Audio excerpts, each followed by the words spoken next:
ఒకసారి భగవాన్ శివుడు మాతా పార్వతితో ఇలా అన్నాడు: ఓ ప్రియే, ఈ సంసారం ఒక వింతైన మాయాజాలం.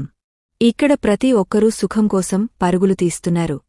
సుఖానికి ఒక పెద్ద కొలమానంగా ధనసంపదను భావిస్తున్నారు. ఒకవేళ తమ దగ్గర అపారమైన డబ్బు, ఆస్తి ఉంటే జీవితంలోని అన్ని బాధలు ఆటోమాటిగా తీరిపోతాయని, పరమానందం పొందుతారని జనం అనుకుంటారు.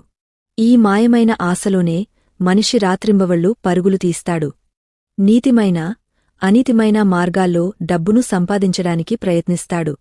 కాని ఒక అటలమైన సత్యమేమిటంటే, ఎవరైనా ఎంత డబ్బు సంపాదించినా, కోట్లాది రూపాయలు కూడబెట్టినా, ఆ ధనాన్ని ఆస్వాదించడంలో పరమాత్మ ఇచ్చ లేకపోతే, ఆ అపార సంపద నీకు స్వల్పమైన నిజమైన సుఖాన్ని కూడా ఇవ్వలేదు.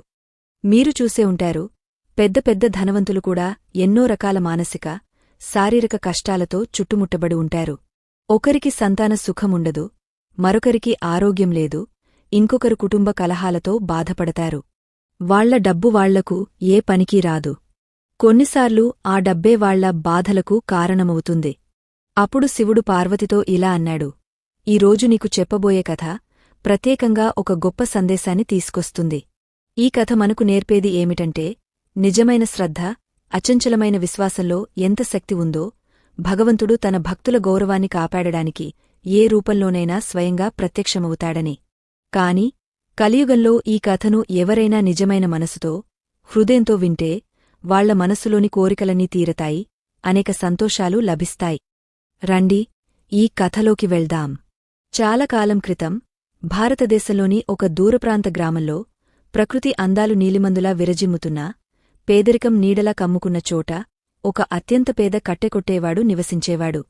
అతని పేరు ఎవరికీ ఖచ్చితంగా గుర్తులేదు. గ్రామస్థులు అతన్ని కేవలం కట్టెకొట్టేవాడు అనే పిలిచేవారు. అతను తన వృద్ధమైన, ప్రేమమీ తల్లి, ధర్మపత్ని, ఇద్దరు చిన్న చిన్న అమాయక బిడ్డలతో కలిసి గడ్డిపోచలతో కట్టిన ఒక చిన్న చిన్న గుడిసెలో జీవించేవాడు. ఆ గుడిసె చాలా చిన్నది. వర్షాకాలంలో గుండు నీళ్లు కారేవి, చలికాలంలో గడ్డకట్టే గాలులు లోపలికి చొచ్చుకొచ్చేవి. ఆ కట్టెకొట్టేవాడి జీవితం కఠినమైన కష్టపడే పనితో నిండి ఉండేది. ప్రతిరోజూ బ్రహ్మముహూర్తంలో, ఆకాశంలో నక్షత్రాలు ఇంకా పూర్తిగా మాయమవకముందే, అతను తన పాత, తుప్పుపట్టిన గొడ్డలిని భుజంపై వేసుకుని గ్రామానికి దూరంగా ఉన్న భయంకరమైన అడవిలోకి బయలుదేరేవాడు. ఆ అడవి దారి గరుకుగా, ముళ్లతో నిండి ఉండేది. ఎండలోనైనా, వానలోనైనా అతను ఆగకుండా కట్టెలు కొట్టేవాడు. అతని చేతులు గజ్జెలతో నిండిపోయేవి, శరీరం చెమటతో తడిసిపోయేది. కాని కడుపు మంటను ఆర్పడానికి, కుటుంబాన్ని పోషించడానికి ఉన్న